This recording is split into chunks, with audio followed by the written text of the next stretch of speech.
Bienvenue dans cette nouvelle vidéo, je m'appelle Jérôme, je suis chaman et thérapeute et dans la deuxième partie de la vidéo, il y aura comme tous les samedis un voyage intérieur méditatif et dans la première partie, j'aimerais vous parler de la honte et de la gêne ou plutôt de la honte et de la gêne toxique. Alors, la honte, la gêne, c'est des états d'être proches d'émotions qui sont vraiment très difficiles à vivre pour la plupart des gens. C'est des émotions ou des états d'être qu'on déteste, c'est vraiment désagréable.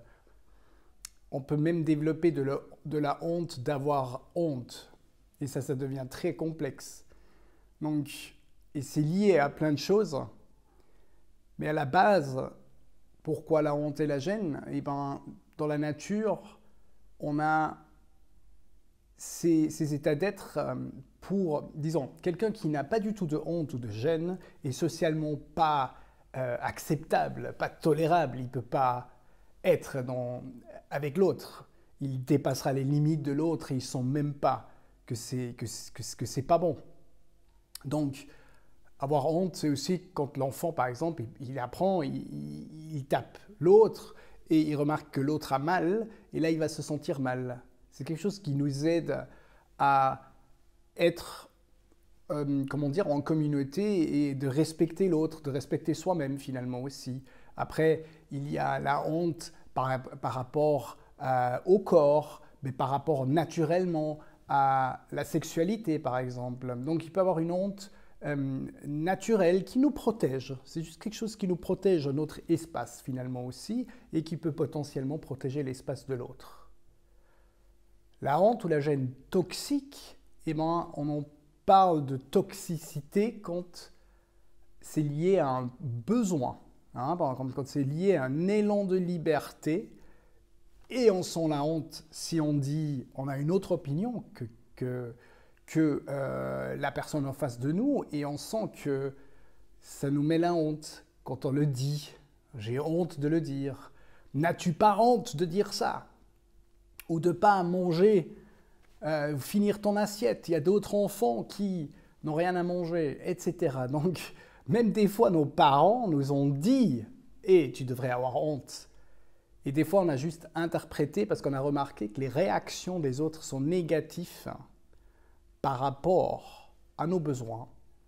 Donc, ça peut être un besoin de liberté, ça peut aussi être juste un besoin de proximité. On peut avoir honte d'être triste et on peut avoir l'idée qu'on est toujours un poids pour tous les autres. Et dès qu'on sent qu'on est triste, au lieu de sentir vraiment la tristesse, on sentira la honte. Ou justement, pour se protéger de ces états d'être, eh ben, la plupart des gens se dissocient ou peuvent aussi être toujours submergés par les émotions pour ne pas sentir vraiment. C'est assez paradoxe, on peut être submergé pour ne pas vraiment sentir. Là, souvent, si c'est quelqu'un qui est submergé, ça va souvent être la colère qui est refoulée. En tout cas, ça vaut la peine et je peux vraiment vous inviter à vous occuper de la honte et de la gêne et c'est plutôt un signe positif. Si vous ne l'avez pas senti par avant, si vous commencez à la ressentir, pour, on pourrait dire, la traverser, pour intégrer nos émotions et nos besoins. Je ne connais pas de chemin qui esquive ou qui passe à côté de ces ressentis, états d'être vraiment difficiles ou qui peuvent être difficiles. Par contre, on peut avoir développé de l'amour vers nous-mêmes et si tout d'un coup on a un élan ou on a dit quelque chose et on sent la honte qui monte, de le prononcer ou de se dire soi-même « Waouh, je sens de la honte, pourtant je sais que c'était juste de le dire ». C'est fou ça. Mais je m'aime quand même et je ne me freine pas de le dire quand même, ce que je ressens. Et vous verrez que la honte diminue, ça devient comme naturel de pouvoir s'exprimer, ou de dire stop, ou d'aller vers ce qu'on aime. C'est comme, plus qu'on peut laisser circuler nos élans naturels, plus que ça devient normal et la honte et la gêne va disparaître. La gêne et la honte toxique va disparaître. Et vraiment, moi je pense que c'est le frein majeur de la plupart des êtres humains, de vraiment être soi-même, c'est vraiment de esquiver cette honte, cette gêne, parce qu'on ne veut pas la sentir, on ne veut pas être gêné, on veut être juste, on veut être clair, on veut être idéalement présent dans notre force, dans notre centre. Mais l'amour envers nous-mêmes, c'est vraiment aussi d'aimer ces côtés qui peuvent encore être, qui ont besoin d'aide, qui ont besoin de soutien en nous. Et c'est ce que je vous suggère de faire, de ne pas vous juger s'il y a encore ces états d'être qui montent, plutôt de les regarder avec attention, les accepter, peut-être même les aimer, et aussi comprendre c'est l'éducation qui a fait ça. Donc il peut y avoir en fait, c'est une attaque contre soi-même. La honte et la gêne, c'est comme une attaque vers soi-même, je suis passé, je dois. Alors quelqu'un par exemple qui n'a pas été voulu, qui les parents n'ont pas eu envie vraiment de cet enfant pour X raisons, une partie des parents ou les deux, et bien là ça peut être toute chose qui soit exprimée, on peut se sentir gêné. Parce qu'on est comme gêné de vivre, gêné de s'exprimer. Vu qu'il y avait cette information, tu es faux, tu es fausse. Et on connaît tous, plus ou moins justement, cette peur de nous montrer, cette peur d'être exclu, etc., etc. Donc, comprenez que c'est l'éducation qui a fait ça, nos modèles pas toujours parfaits autour de nous qui nous ont montré comment pas faire, et on a appris comment pas faire, et justement, ça ne correspond pas à ta vraie nature.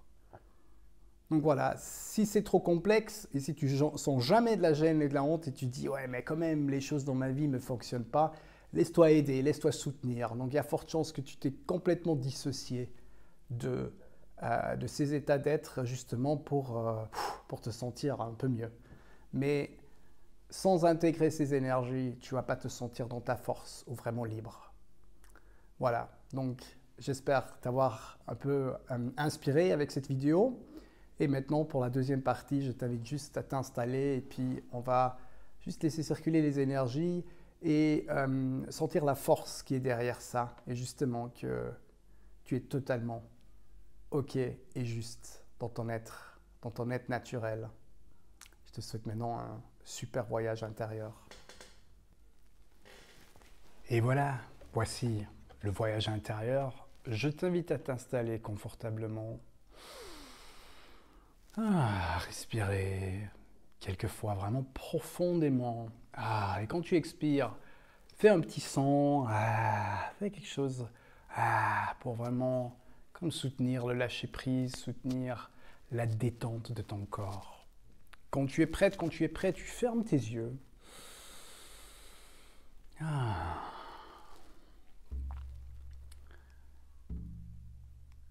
Le tambour représente la vie éternelle qui se renouvelle à chaque instant. Dans le corps, nous sentons la vie, où la vie est le cœur. Le cœur représente ce battement de la vie éternelle. Bien sûr, le corps physique n'est pas éternel, mais la vie est éternelle. Toi.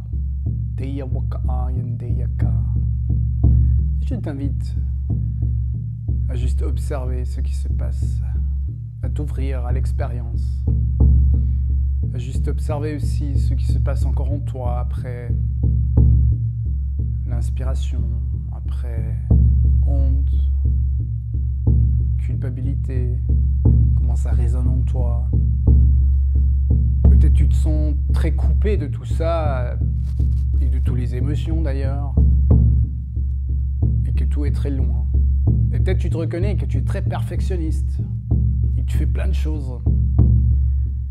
Et là tu pourrais peut-être aussi remarquer qu'en fait à la base, tu cherches comment te détendre si tu fais les choses parfaites, et tu évites aussi l'idée que tu ne sois pas assez juste, pas assez OK. Et peut-être tu n'oses pas trop dire ce qui ne convient pas dans la vie, dans la relation, dans les relations.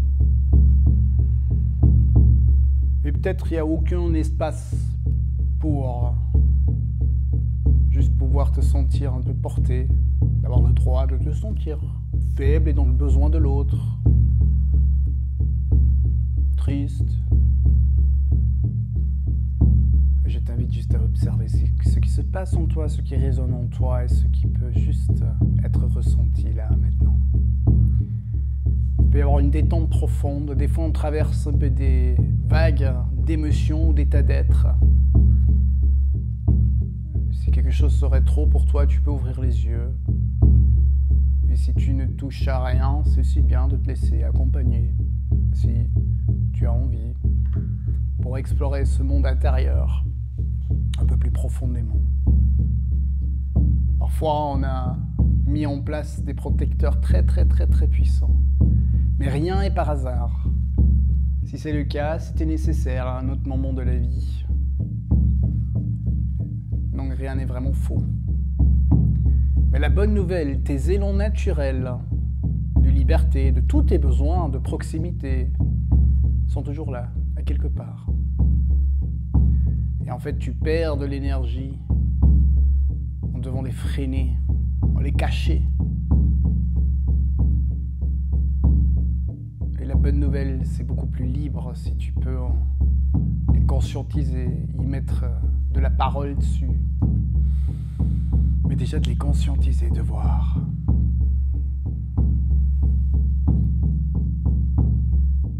Honte ou la culpabilité nous freinent dans nos élans de vie, mais sont dues à l'éducation, à des choses qui n'ont pas été tolérées par l'entourage.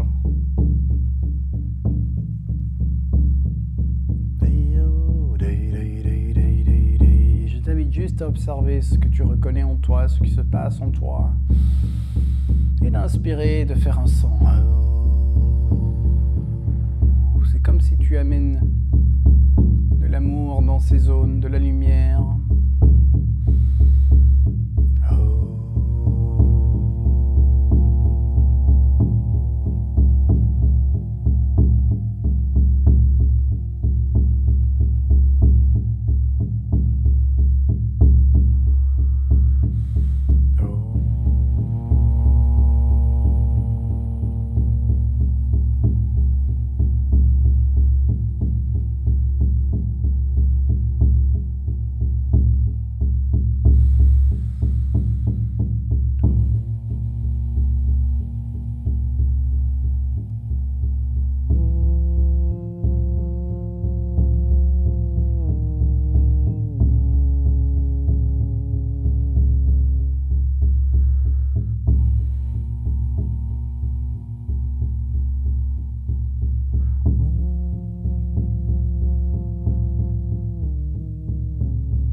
Je t'invite maintenant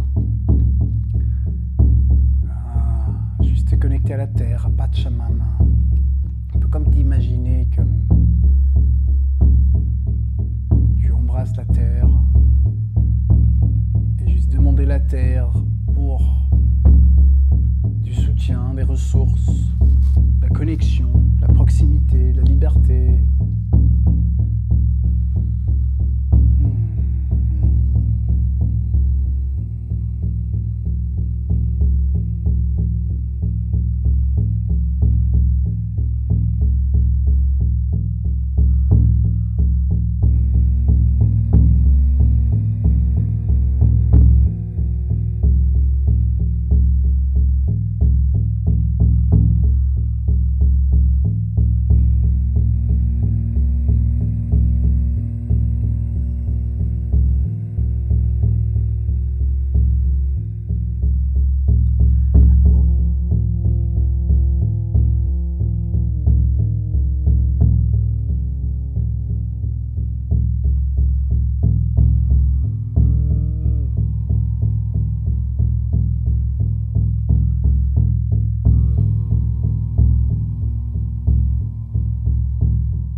attention, un peu de lumière, un peu de soleil, un peu d'amour.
Et encore une fois de sentir juste clairement en toi ce qui est en toi, peut-être aussi des prises de conscience, la possibilité de toucher plus à tes besoins, à tes ressentis, en sachant qu'aujourd'hui tu peux déjà les conscientiser, tu peux apprendre à y mettre des mots, tu peux les accueillir, tu peux être là pour toi, là où d'autres ont pas réussi.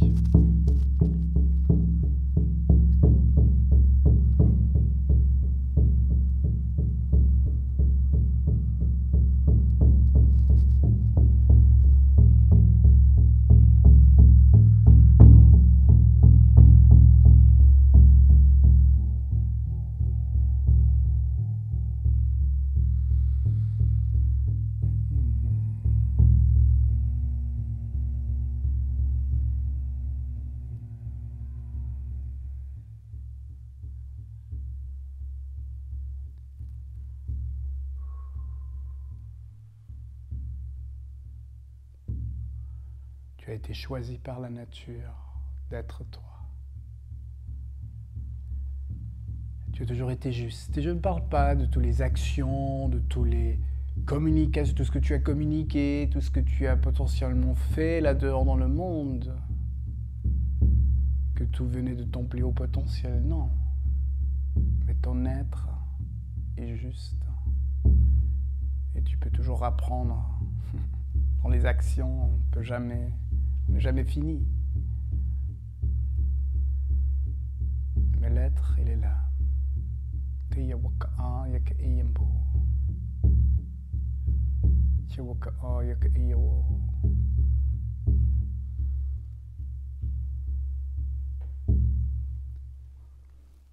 Élu de la vie. Je t'invite juste à observer tout ce qui se passe en toi là, à l'instant présent, de respirer en conscience 2-3 fois profondément avant de accueillir et de venir dans la conscience du corps, avant d'ouvrir les yeux et de reprendre contact aussi avec le monde extérieur, en maintenant ce diamant, ce soleil intérieur, cette attention, cette bienveillance. Toi, élu de la vie, être libre.